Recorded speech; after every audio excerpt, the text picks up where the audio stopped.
여러분과 함께 내 속에 숨은 정체성을 찾아보자. 이 말씀으로 은혜를 받고자 하는 것입니다. 오늘 앉아 계신 여러분은 속에 또 다른 여러분을 품고 있습니다. 닭이 계란을 품고 있듯이 모든 씨앗은 훗날 그 씨앗을 깨뜨리고 나올 정체를 그 속에 가지고 있습니다. 도토리를 보면은 도토리 나무가 그 속에 있습니다. 도토리라는 조그마한 씨앗 속에 도토리 나무라는 정체성을 가지고 있는 것입니다. 아무도 안 보지만은 도토리는 그냥 도토리가 아닙니다. 나도 내 속에 숨겨져 있는 하나님만이 보시고 계시는 나의 정체가 있습니다. 참된 모습이 있습니다. 숨어있는 나란 정체를 불러내면 그는 나의 삶과 이웃의 삶과 환경과 운명을 바꾸어 놓아 큰 축복의 근원이 될 수 있는 것입니다. 그러므로 당신 자신의 거짓된 탈, 즉 외면적인 모습과 그가 놓인 현실적 환경을 따라 자기의 삶을 판단하고 평론하지 마십시오. 이 모습은 우리가 덮어쓰고 있는 탈입니다. 여러분께서 조용기를 보시지요. 조용기란 탈을 덮어쓰고 있습니다. 이 탈 속에 진짜 조용기가 들어있습니다. 주님만이 보고 계시는 진짜 조용기가 들어있는 것입니다. 하나님이 주신 내면적인 자기의 참된 모습을 우리가 알아내고 그것을 따라서 우리의 삶을 결정해야 되는 것입니다. 첫째로 거짓된 탈을 쓴 나와 그 뒤에 숨은 진실된 나의 정체성을 분명히 알아야 되는 것입니다. 성경에 보면 하나님께서는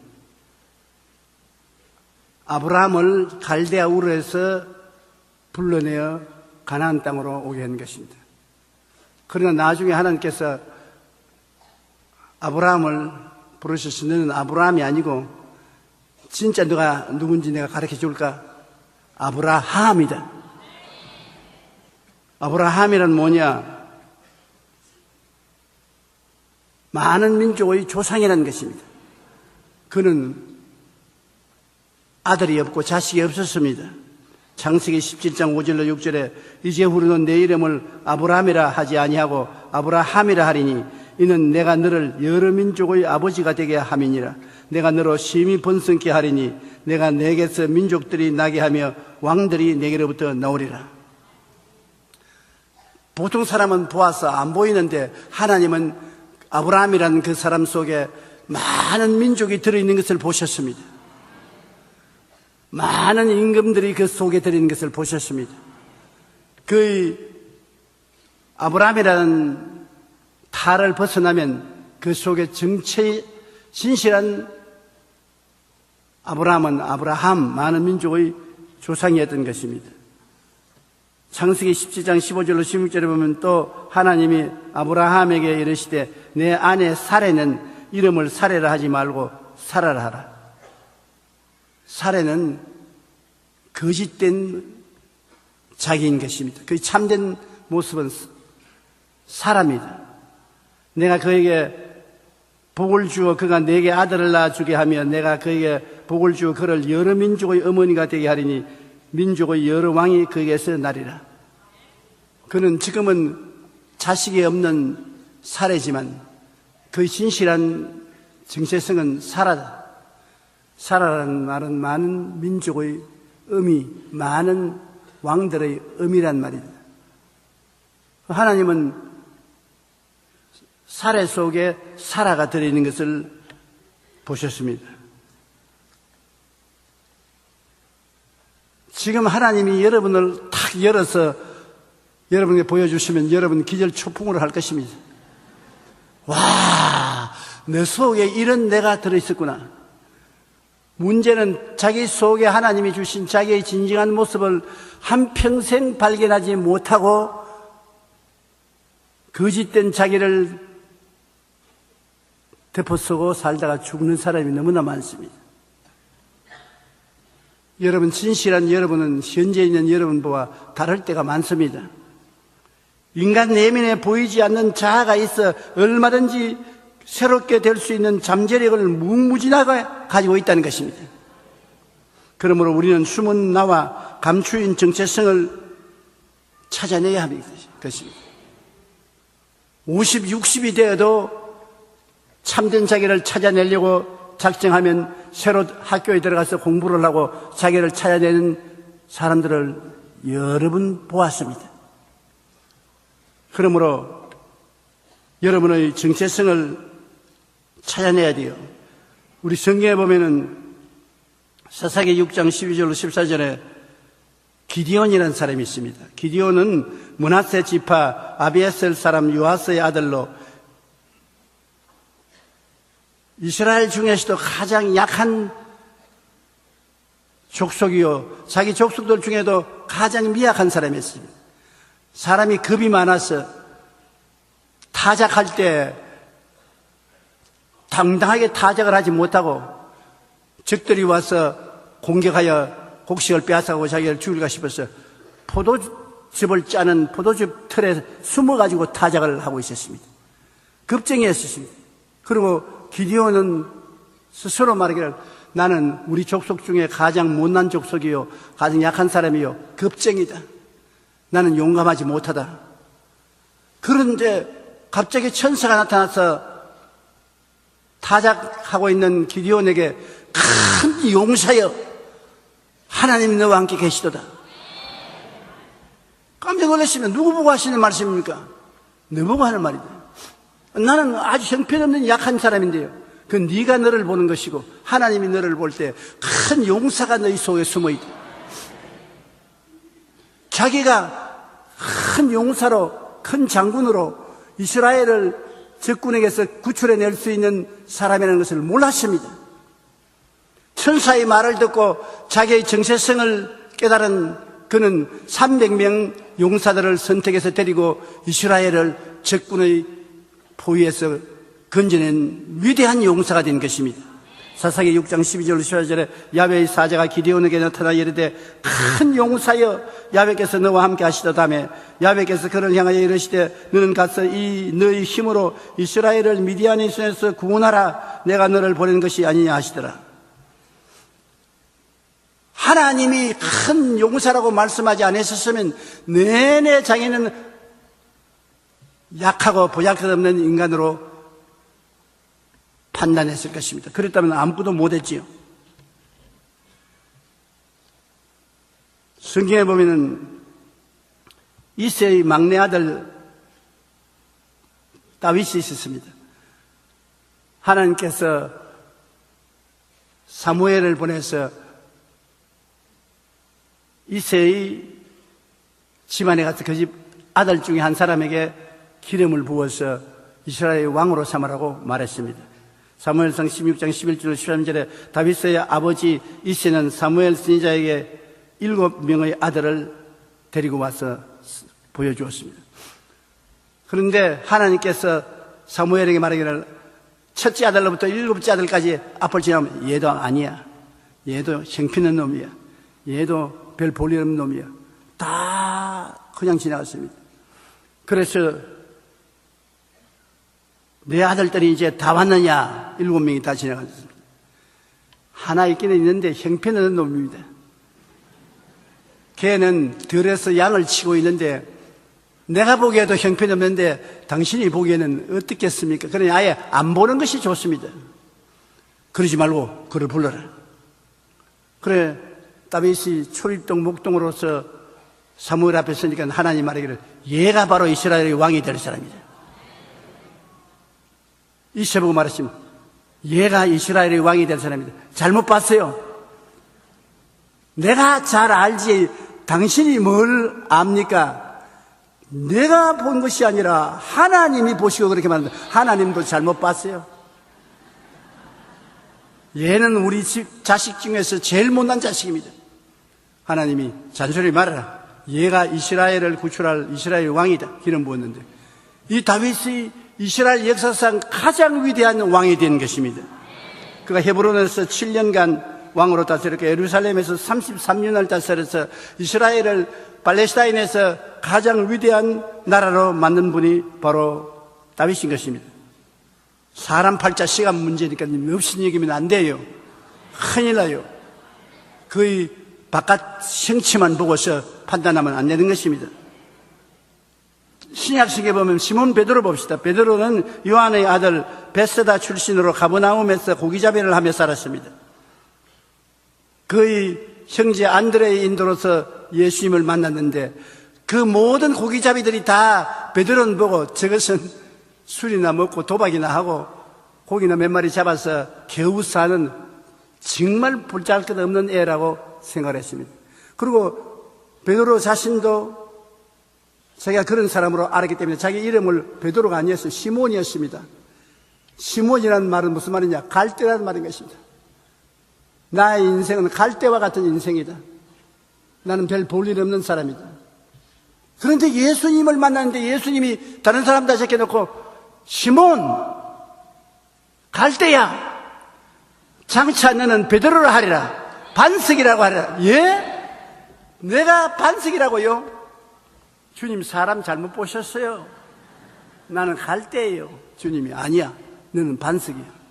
그런데 우리가 성경을 보면은 신약시대에 예수님이 십자가에 죽었다가 부활해서 승천하시고 난 다음 예수 그리스도의 교회를 이끌어 나간 가장 위대한 수제자가 바로 이 갈대였었습니다. 반석이었었어요. 모든 벳세다 사람들이 다 그를 갈대로 알았는데 예수님만이 반석을 보셨습니다. 그리고 시몬 베드로가 세계 문명의 가는 길을 바꾸어 놓은 것입니다. 이번에 G20로서 세계 생산의 85%를 맡아 있는 부자 나라들이라고 하는데 그들이 90%가 예수 믿는 나라들인데 그 누구를 통해서 믿었냐? 다 이 시몬 베드로를 통해서 믿은 것입니다.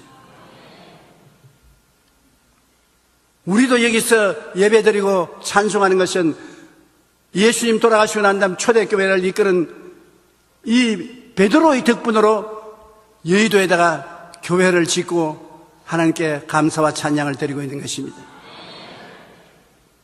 사람이 겉으로 봐서 몰라요. 제가 오늘 하나님께 기도를 드리면서 하나님, 우리는 참 보잘것없는 교회인데 하나님이 도와주셔서 이렇게 큰 교회가 되었습니까? 도와준 정도가 아니다 이 사람아. 네가 이 여의도의 교회를 옮길 때는 모래판이었다. 아무도 여기에 오려고 생각 안 했다. 김윤원 시장이 날 보고 3만 평만 가지라고 손을 비빌 때다. 돈도 안 내고 공짜로 가져가도 좋으니까 장차 돈 내면 된다고. 그렇게 천대받는 땅에 우리를 보냈습니다. 여기에 절간도 안 들어오고 가톨릭 성당도 안 들어오고 우리보다 못 놓은 장감성 교회도 안 들어오고 내버린 땅에 모래 땅이니까 우리같이 못난 놈만 들어왔습니다. 그런데 오늘날은 한국이 세계적인 관심거리의 나라가 됐는데 그 한국의 중심이 서울이고 서울의 중심이 여의도고 여의도의 중심이 국회의사당이고 국회의사당 곁에 우리 교회가 서 있는 것입니다.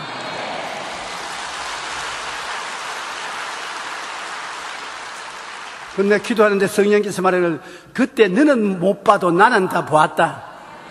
내가 내게 복 주기 위해서 서울 1번지에 너를 갖다 놓았다. 누구든지 한국에 오는 사람, 서울을 찾아오면 서울을 찾아온 사람은 국회의사당 서울의 1번지를 찾아올 것이요 서울의 1번지 찾아온 사람은 순복음교회 보기 싫어도 봐야 된다.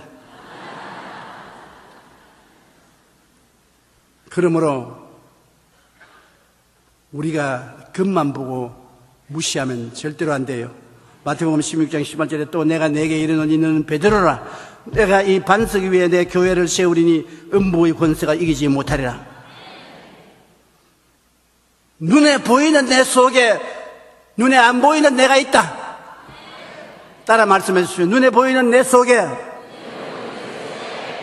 눈에 안 보이는 내가 있다. 그걸 찾아내야 돼요. 그렇기 때문에 여러분이 새롭게 될 수 있는 가능성이 얼마든지 있습니다. 여러분 자신도 여러분을 무시하지 말고 이웃 사람도 여러분을 무시하지 말아야 되는 것입니다. 우리는 신앙 안에 감추인 정체성을 발견하여 우리의 삶을 더욱 새롭게 변화시킬 수 있는 것입니다. 둘째로 오늘 우리가 알아보고 싶은 것은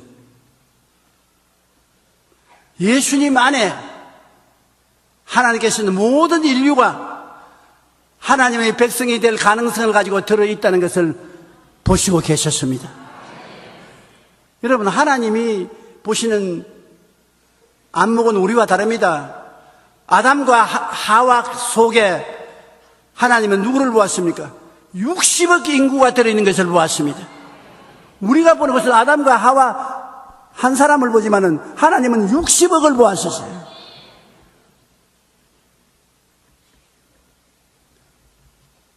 하나님께서는 사람이 보는 것보다 깊은 감추인 존재를 바라보시는 것입니다. 에베소 1장 4절 5절에 곧 창세전에 그리스도 안에서 우리를 택하사 우리로 사랑 안에서 그 앞에 거룩하고 흠이 없게 하시려고 그 기쁘신 뜻대로 우리를 예정하사 예수 그리스도로 말미암아 자기의 아들들이 되게 하셨다. 창세전에 여러분과 내가 이 세상에 태어나기도 전에 하나님은 이미 예수 그리스도 안에서 하나님의 자녀가 되게 만들어 놓았던 것입니다. 그러므로 눈에 보이는 현재와 하나님 보시는 감추인 내면적인 자기가 얼마나 다르다는 것을 알 수 있는 것입니다. 고린도후서 5장 11절에 따라 말씀하시죠. 누구든지 그리스도 안에 있으면 새로운 피조물이라. 이전 것은 지나갔으니 보라 새 것이 되었더라. 지금 안 믿는 사람들 그 이전 것 속에 새 것이 들어있는 것입니다. 이미 2000년 전에 십자가를 통해서 하나님이 새 사람을 만들어서 그 속에 넣어놓았는 것입니다. 깨닫기만 하면은 새 것이 드러나는 것입니다. 그렇기 때문에 죄를 짓고 불의하고 추악하고 버림을 받아야 마땅한 사람이 되어도 예수를 믿기만 하면은 구원받은 자아가 감추인 것이 나타나는 것을 보게 되는 것입니다. 용서받고 이롭게 된 인간의 정체성이 그 속에 들어있는 것입니다. 로마서 3장 23절로 24절에 모든 사람이 죄를 범하였으며 하나님의 영광에 이르지 못하더니 그리스도 예수 안에 있는 속량으로 말미암아 하나님의 은혜로 값없이 의롭다 하심을 얻은 자가 되었느니라. 에베소 4장 23절 24절에 오직 너희의 심령이 새롭게 되어 하나님을 따라 의와 진리의 거룩함으로 지음받은 새 사람을 입어라. 이미 새 사람을 하나님이 지어놓았으니 믿음으로 입어라. 자기의 정체성을 발견하고 그걸 받아들이라는 것입니다. 깨끗이 씻고 성령 충만한 정체성을 가진 사람이 여러분 속에 들어있는 것입니다. 디도서 3장 6절 7절에 우리 구주 예수 그리스도로 말미암아 우리에게 그 성령을 풍성히 부어주사 우리로 그의 은혜를 힘입어 의롭다 하심을 얻어 영생의 소망을 따라 상속자가 되게 하리 하심이라. 깨끗이 씻고 성령 충만한 사람이 되어 하나님의 나라 상속자가 되게 만들어 놓은 것입니다. 하나님은 2000년 전에 이미 건강하고 병이 낫고 튼튼한 사람으로 만들어 놓은 것입니다. 베드로전서 2장 24절 따라 읽어주시기 바랍니다. 그가 첫째게 맞음으로 너희는 나음을 얻었나니 이미 나았다고요. 자기의 정체성을 깨달아 한다는 것은 굉장히 중요합니다. 예수님이 십자가에 못 박여 몸짓고 피 흘릴 때 여러분의 진실한 정체성을 만들어서 여러분에게 넣어주신 것입니다. 용서받고 의로운 여러분, 거룩하고 성령받은 여러분, 병고침 받고 건강하게 된 여러분 모습을 그때 이미 만들어 놓은 것입니다. 그때 이미 아브라함의 복과 형통을 받은 자가 되게 만들어 놓은 것입니다. 하나님을 의지하면 아브라함의 복을 받고 형통을 얻어서 무엇을 먹을까, 무엇을 입을까, 무엇을 마실까 걱정하지 않도록 여러분 자신을 만들어 놓은 것입니다. 그렇게 못난 여러분이 아닙니다. 지금 길거리에 나가서도 먹고 살 수 있게 만들어 놓았어요. 그 사람은 못해도 속 사람은 할 수 있습니다. 이 물질적인 3차원의 세계 속에 그 물질을 변화시킬 수 있는 여러분 영혼의 4차원을 속에 가지고 있는 것입니다. 그러니 여러분 정체성을 발견한다는 것은 그리스도 안에서 굉장히 중요한 것입니다. 갈라디아서 3장 13절 14절에 그리스도께서 우리를 위하여 저주를 받은 바 되사 율법의 저주에서 우리를 속량하셨으니 기록된 바 나무에 달린 자마다 저주 아래 있는 자라 하였음이라. 이는 그리스도 예수 안에서 아브라함의 복이 이방인에게 미치게 하고 또 우리로 하여금 믿음으로 말미암아 성령의 약속을 받게 하려 함이라. 예수님이 우리 대신 저주를 받아서 형통과 축복을 이미 주신 것입니다. 그러고 이미 2000년 전에 십자가에서 부활 영생 천국을 여러분에게 주어 놓은 것입니다. 지금 비로소 부활 영생 천국을 얻는 것이 아닙니다. 하나님이 이미 주어 놓으신 것을 지금 깨닫는 것입니다. 요한복음 14장 1절 3절에 너희는 마음에 근심하지 말라. 하나님을 믿으니 또 나를 믿어라. 내 아버지 집에 있을 곳이 많도다. 그렇지 않으면 너희에게 일러시리라. 내가 너희를 위하여 처소를 예비하러 가느니 가서 처소를 예비하면 다시 와서 나 있는 곳에 너희도 함께 있게 하리라. 주님께서 고생하고 애쓴 열매는 이미 여러분이 구원받아 하나님 백성이 되게 만들어 놓은 것입니다. 그러니 예수를 구주로 모시면 여러분은 이미 하늘나라 백성으로서 하늘나라 있을 집을 갖고 있는 사람들이 되었으니 얼마나 감사한 것입니까? 왜 제가 이런 말씀을 여러분 하냐면 자기를 비하하지 말라는 것입니다. 나는 못났다. 나는 바보 천치다. 우리 부모도 별로 잘나지 못했고 나도 그 혈통을 받아서 나도 별로 잘나지 못했고 나도 좋은 학교도 못 나왔고 내가 봐도 별 볼이 없는 놈같이 보이니 누가 나를 돌봐주게. 그렇게 하면은 끝장나고 말았어요.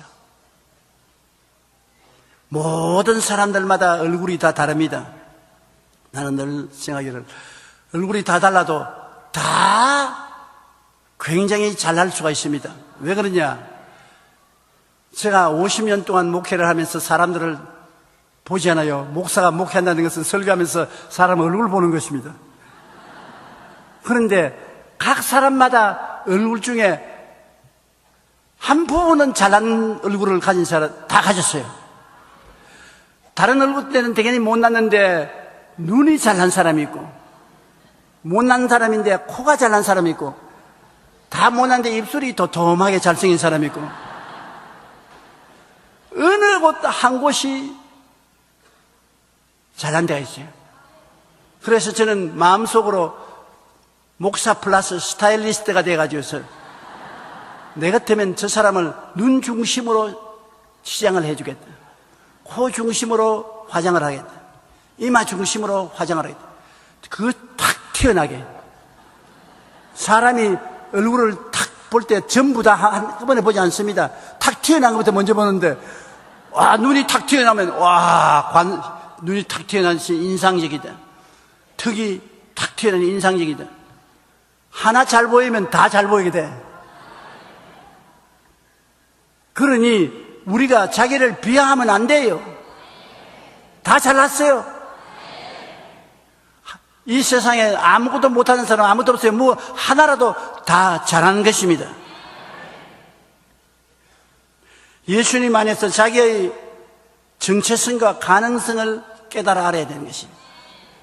내 눈에는 아무 증거 안 보이고 내 귀에는 아무 소리 안 들리고 내 손에는 잡히는 것 없어도 베드로전서 2장 9절에 보면 너희는 택하신 족속이다.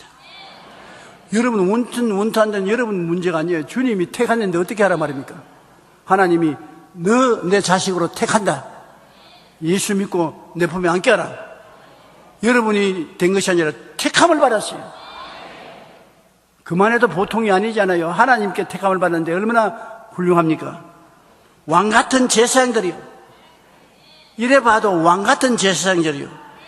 거룩한 나라여 거의 소유된 백성이다. 신분증에 이만한 자격 기록한 거 보았습니까? 요한복음 15장 16절에 너희가 나를 택한 것이 아니요 내가 너희를 택하여 세웠나니 너희로 가서 열매를 맺게 하고 또 너희 열매가 항상하게 하여 내 이름으로 아버지께 무엇을 구하든지 다 받게 하려 함이라. 이게 여러분의 참 모습인 것입니다.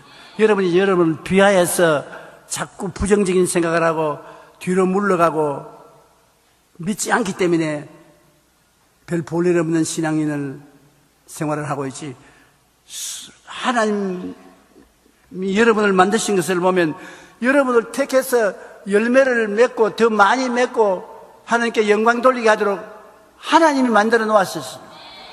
그것을 여러분이 받아들여야 돼요. 신기한 도마도 이야기 들어본 적이 있습니까? 일본의 노자와 시게오라는 식물학자는 1985년 스쿠바에서 국제과학기술박람회에 놀라운 도마도 나무를 소개했습니다.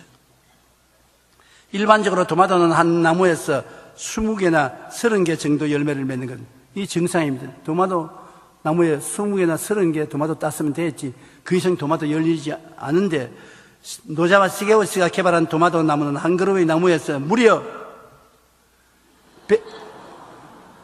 120개도 아니고 1200개도 아니고 12,000개의 도마도가 열렸습니다. 나무 하나에서 12,000개. 이게 웬일이냐? 더욱 놀라운 것은 그가 새로운 기술을 응용한 것이 아니라는 것입니다. 그런 도마도가 열매를 맺기 위해서는 모든 에너지를 열매 맺는 데 써야 하는데 뿌리를 흙 속에 내리는데 모든 에너지를 빼앗긴다고 생각했습니다. 그래서 그는 흙이라는 장애물을 제거하기 위해 물 속에 영양분을 넣고 자라게 하는 수경 재배법을 사용했습니다. 그러자 이 30개 열리던 도마도가 12,000개의 도마도를 열게 한 것입니다. 여태까지는 뿌리를 흙 속에 박아 넣어서 양분을 섭취하니까 고생 많이 하지요. 밤낮으로 으이샤 어이 양분 좀 더 올려라, 아이고 좀 기다려라. 자기 스스로도 고생을 많이 합니다. 근데 물속에 양분을 놔여가지고서 도마도를 넣으니까 그냥 뭐 수고하지 않고 양분이 싹싹 올라오니까 그거 가지고서 열매를 그냥 맺으니까 20개 30개 맺는 게 12,000개를 맺다니 기열초풍할 일이라는 것입니다. 여러분도 그렇게 될 수 있는 것입니다. 북에서 밥만 짓는 아주머니가 기회가 주어지면 대통령이 될 수도 있다고요. 그렇게 사람을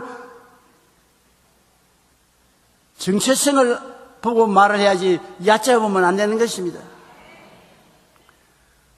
우리가 가만히 역사를 통해서 보면 후진국에서 위대한 지도자들이 된 사람들이, 예수 믿는 사람이 절대적으로 많은 것은 성경에서 우리를 자꾸 높여주고 우리를 끌어내주고 우리의 정체성을 깨닫게 해주므로, 아이 나 전에 몰랐는데, 아이 내가 이런 왕같은 제사장이요, 거룩한 나라요, 소유된 백성이요, 하나님 앞에서 은혜 받은 사람이요, 할 수 있다, 하면 된다, 해보자. 그렇게 하나님의 은혜를 의지하고 나가니까 전에 내가 하던 것보다 30배, 60배, 100배로 더 잘하게 됐거든. 오늘 당장 집에 들어가서 시험해 보시라고요. 여러분 20배, 30배, 100배의 효과를 나타낼 것입니다. 우리는 예수님 안에서 모든 죄와 허물을 용서받고 가난과 병, 삶의 장애를 이겨낼 복을 받은 자라. 우리의 정체성과 가능성을 깨달아 알면은 보통 사람들이 아닙니다. 모두 다 놀라운 사람들이 되는 것입니다. 그러면 나의 정체성은 어디에서 발견할 수 있는 것입니까? 어디에서 나의 진실한 인간을 찾아내고 성장 발전시킬 수 있는 것입니까? 여러분의 정체성은 생각에서 먼저 발견해야 되는 것입니다. 내 생각에서 옛날 생각을 버리고 못한다, 안 된다, 할 수 없다, 그러한 부정적이고 파괴적이고 절망적인 생각에서 할 수 있다, 하면 된다, 해보자, 한다, 긍정적이고 적극적이고 창조적인 생각으로 옮겨야 정체성이 달라지는 것입니다. 우리가 예수 그리스도의 십자가를 통하여 우리의 생각이 바뀌어질 수 있어요. 십자가를 통하여 그 보혈을 통해서 나는 용서받은 내다. 나는 성령 충만한 나다. 나는 십자가의 보혈을 통해서 치료받은 나다. 나는 아브라함의 복을 받은 형통한 나다. 나는 부활 영생 천국을 얻은 나다. 나는 영혼이 잘됨같이 범사에 잘됨에 강건하고 생명을 얻되 넘치게 얻은 나다. 생각 속에서 자기가 어떠한 사람이 된 것을 긍정적이고 적극적이고 창조적으로 인정을 해야 되는 것입니다. 그를 통해서 여러분의 정체성이 개발되는 것입니다. 생각 속에서 여러분이 부정적인 생각, 파괴적인 생각, 절망적인 생각을 하면 여러분의 참 모습은 캐낼 수가 없는 것입니다. 잠언서 4장 24절에 오늘 제목으로 읽은 말씀처럼 모든 지킬 만한 것 중에 더욱 내 마음을 지켜라. 생명의 근원이 이에서 남이니라. 생각을 지키면 생명의 근원이 이에서 납니다. 그러므로 유치원 때 애들을 긍정적으로 잘 가르쳐야 되고 학교에서도 애들을 생각을 잘 가르쳐야 되는 것입니다.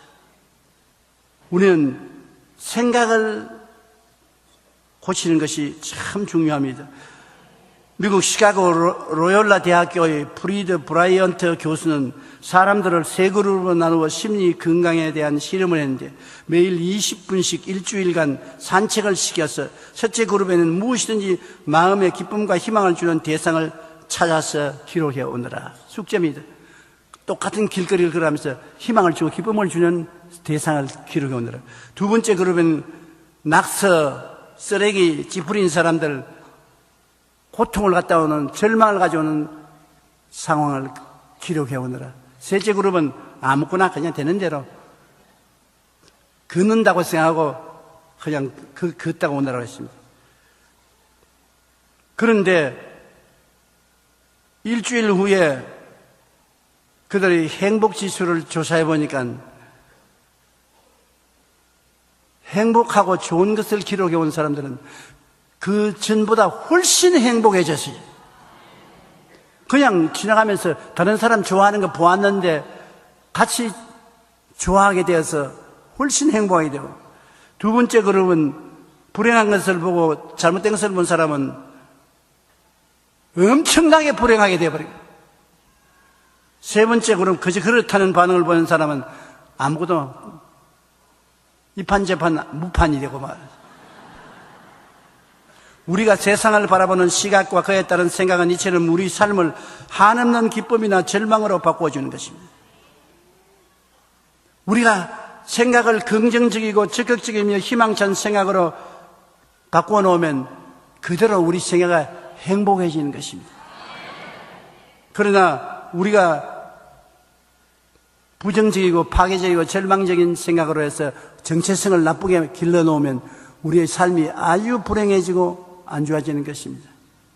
집에 들어와서 회사에서 일어난 모든 나쁜 일을 부인과 자녀들에게 아버지가 밥 먹으면서 이야기를 하면 그 부인과 자녀들을 아버지가 들어오기 전보다 훨씬 더 불행하게 만들어 놓고 마는 것입니다.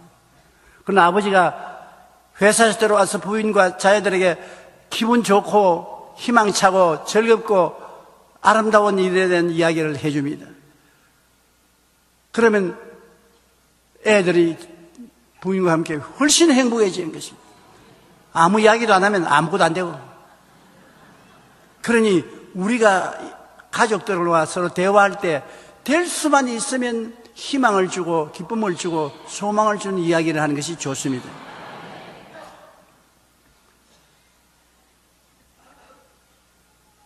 사실 그렇게 하려면 굉장한 결심을 해야 돼요.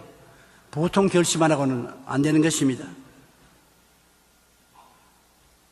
우리가 우리의 정체성을 바꾸면 그것을 다른 사람에게 옮겨줄 수가 있는 것입니다. 그러므로 우리 정체성을 자라게 하는 것은 생각에서 자라게 하고, 그 다음에는 여러분의 마음의 소원과 꿈에서 자라게 해야 되는 것입니다. 여러분 소원과 꿈을 올바르게 결정해놓고 바라봐야 돼요. 바라보는 법칙인 것입니다. 꿈을 그려놓고 바라봐야 되는 것입니다. 아브라함에게도 하나님 바라보라고 했고, 야곱에게도 바라보라고 했고, 요셉에도 바라보라고 했고, 언제나 하나님이 축복해 주시려고 하면 자기가 원하는 꿈을 바라보라고 했는 것입니다. 여러분은 뭘 바라보느냐? 집에 가서는 꼭 적어서 바라보야 돼요. 요한일서 2절에는 사랑하는 자여 내 영혼이 잘됨같이 내가 범사에 잘됨에 강건하기를 내가 간구하노라. 이거 적어놓고 자꾸 바라보시오. 바라봄의 법칙으로, 바라봄으로 여러분 정체성을 개발하게 하는 것입니다. 여러분이 바라봄의 법칙을 통해서 점점 나아지는 것입니다. 저는 바라보는 것이 있습니다. 뭘 바라보느냐? 저는 제 1차적으로는 세계에서 제일 큰 교회를 세우고 온 천하 만국에 와서 복음을 전가했던 것을 늘 바라보았는데 그것은 다 이루어졌어요.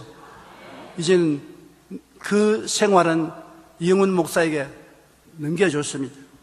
이제 하나님이 내게 주신 것은 뭘 바라보냐? 사랑과의 행복 나누기 운동을 주셨습니다. 저는 안전하으나 사랑과의 행복을 온 불생한 사람들하고 나누는 것을 바라보고 있습니다. 그리고 두 번째는 뭘 바라냐? 설교 잘하는 데가 된 것을 내가 바라보는 것입니다. 설교를 잘해서 우리 성도들에게 축복을 갖다 주는 것.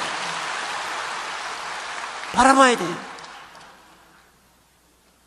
바라보지 않으면 여러분의 속에는 정체성이 개발되지 않는 것입니다. 바라보면 개발돼요. 그 다음에는 믿음을 통해서 정체성이 개발되는 것입니다.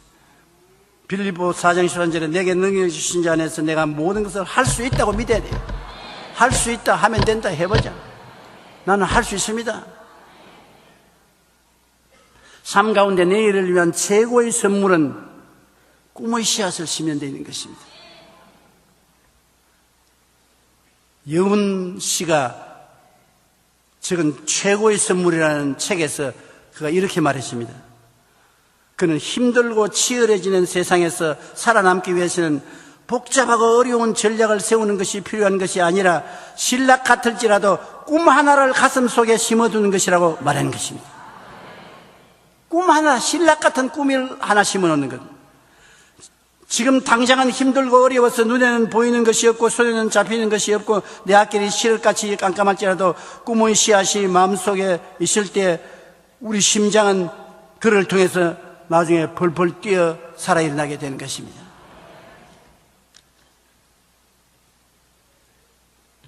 내가 우리 제자교회 집회를 하러 갈 때 내가 참 칭찬하는 것이 있습니다. 그 벽에 보니까 취직을 원하는 사람의 이름하고 이번에 수능시험 치는 사람의 이름을 쫙 적어서 벽에다가 쫙 해놨어요. 왜 내가 칭찬했냐면 분명히 기록하지 않은 꿈은 헛된 몽상이 될 수가 있는 것입니다. 꿈은 기록해야 돼요. 이거 단단히 들으십시오. 내 앞에 한 설교 다 잊어버리더라도 이건 잊어버리지 마세요. 한 연구기관에서 최고의 수재들이 모이는 미국 아이비리그의 학생들을 상대로 장래 목표에 대해 조사를 했는데 조사에서 목표를 뚜렷이 적은 학생은 전체 중에 2%에 불과했고 나머지 미래에 대한 뚜렷한 비전이 없었습니다. 100%의 학생들 중에 꿈을 적으라고 하니까 적은 애는 2%밖에 없어요. 98%는 안 적었습니다.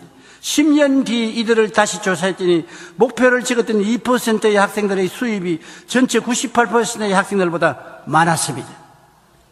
2%의 학생이 98%의 학생들이 합쳐놓은 수입보다 더 많았다. 미국의 리더십 교육기관인 LMI의 연구에 의하면 미국은 전체 인구 중의 3%가 상류층, 10%는 중산층으로 자신의 삶을 여유있고 즐기며 살아가고 있는데 나머지 대부분 서민층은 그저 하루하루 생계를 꾸려나갈 뿐인 것입니다. 이 중 주목할 것은 3%에 해당하는 상류층은 10%의 중산층과 학력, 출신, 경력 등의 특별한 다른 점을 발견할 수 없는데 차이가 어디서 나느냐? 3%의 사람들은 자신의 목표를 글로 적었던가 분명하게 표현해 놓은 사람들인 것입니다. 글로 적는다는 것이 이렇게 중요해요. 제가 오스트라리아에서 목사들을 모아놓고 5년 후에 될 교회 성장을 적으라고 하니까 다 웃었습니다. 그러나 웃지 말고 적어서 매일 그걸 쳐다보라 했는데 그 적어서 쳐다본 사람은 2년 만에 100% 교회가 성장했습니다. 안 적은 사람은 하나도 성장 안 했어요.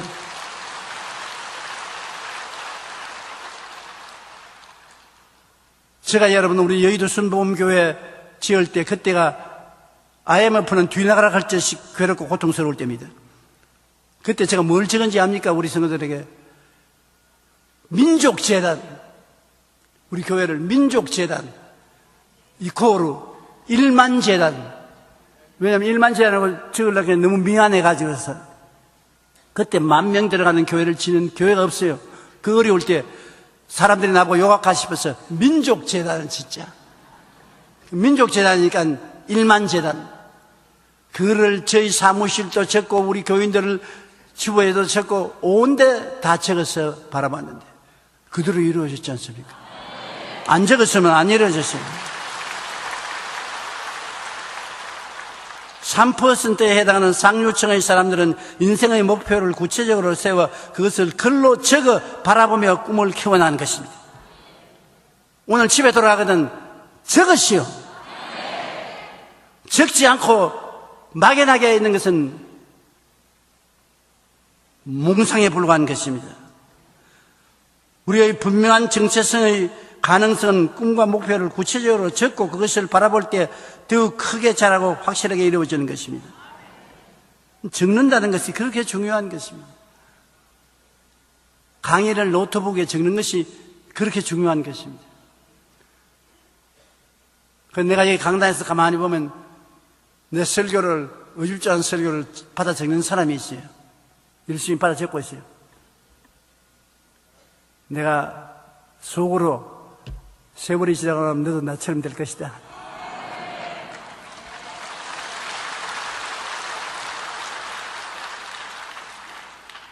적어서 바라보는 것은 내가 말하는 것이 아닙니다. 하나님이 말했어요.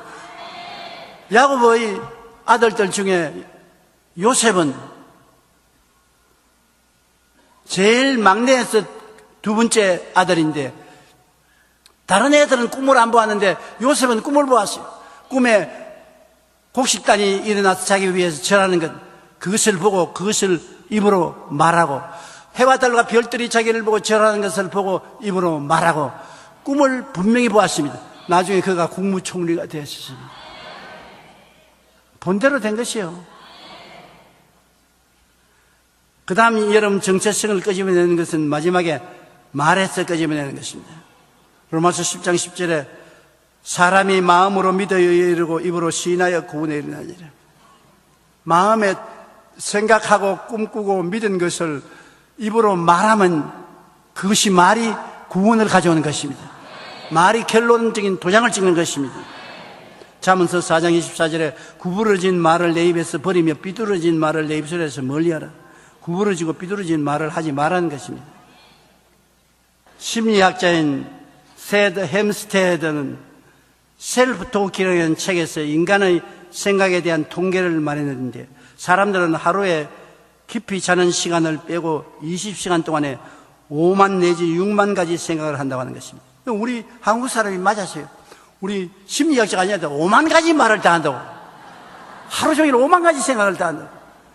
야, 우리 한국 사람 참 멋져, 멋져. 그런데 이것을 계산해 보면 1시간에 2,500가지 1분에 42개의 생각을 하는 것입니다. 1분에 42개의 생각이 머릿속에서 지나가요.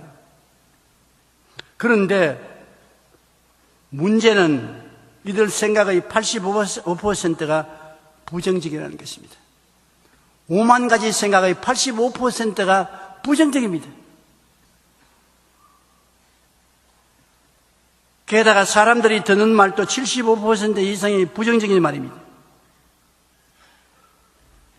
내가 생각하는 85%가 부정적이고 다른 사람에게 듣는 말 75%가 부정적이고 이렇게 부정적인 말을 듣고서 잘 될 택이 없습니다. 이러고도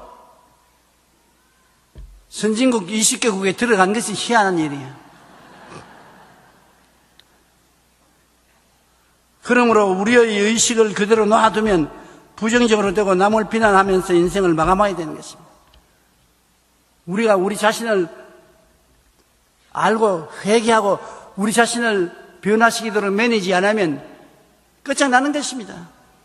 85%의 부정적인 말을 생각을 하고 75%의 부정적인 생각을 듣고 부정 속에 흙탕물 속에 빠져서 깨끗한 사람이 될 수가 있습니까? 하나님은 긍정적이고 적극적인 생각, 긍정적이고 적극적인 꿈, 긍정적이고 적극적인 믿음, 긍정적이고 적극적인 말을 하기를 원하시는데요. 완전히 마귀하고 손을 잡고 일반 사람이 사는 것입니다. 이것만은 여러분 잊지 말고 깨달아 알아야 되는 것입니다. 여러분의 생각의 85%가 부정적이다. 다른 사람이 여러분에게 말할 때 가만히 들어보면 75%의 말하는 것이 부정적이다. 그렇기 때문에 여러분 자신부터 긍정적인 생각을 하는 캠페인을 벌려야 되는 것입니다. 우리 생각을 긍정적으로 하도록 노력을 해야 우리의 정체성을 찾아낼 수가 있는 것입니다. 하나님께서 아담과 하와를 창조하실 때 하나님의 형상에 따라 늘 긍정적이고 희망찬 밝은 생각을 주셨는데 인간이 타락한 이후 늘 마음속에 부정과 불만이 쌓이고 남을 향해서도 비난과 불평을 하는 사람으로 변화되고 마는 것입니다. 하나님이 주신 우리 안에 숨은 정체성은 긍정적이고 희망찬 생각과 꿈과 믿음을 말로서 나타낼 때 성장하는 것입니다. 할 수 없어도 할 수 있다고 말하자. 지금 할 수 있다고 말하지 않으면 영원히 기회는 없다. 우선 할 수 있다고 말부터 해놓자. 누가 말했냐? 일본 작가가 나가다니 아키히로라는 일본 작가 그렇게 기록했습니다. 예수도 안 믿는 사람입니다. 그러나 그 사람은 현명한 사람입니다. 우리 보고 하는 말이 할 수 없어도 할 수 있다고 말하자. 지금 할 수 있다고 우선 말부터 해놓자. 지금 안 해놓으면 앞으로 할 시간이 없다. 그러므로 따라 말씀하십시오. 나는 할 수 있다. 하면 된다. 해보자. 우선 말부터 해놓자. 내 믿음대로 될지어다. 할렐루야.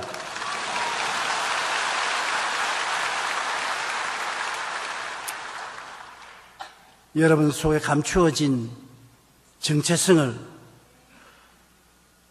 가능성을 생각을 통해서, 꿈을 통해서, 믿음을 통해서, 말을 통해서 개발해 내면 아브라함이 아브라함이 되고 세라가 사라가 되고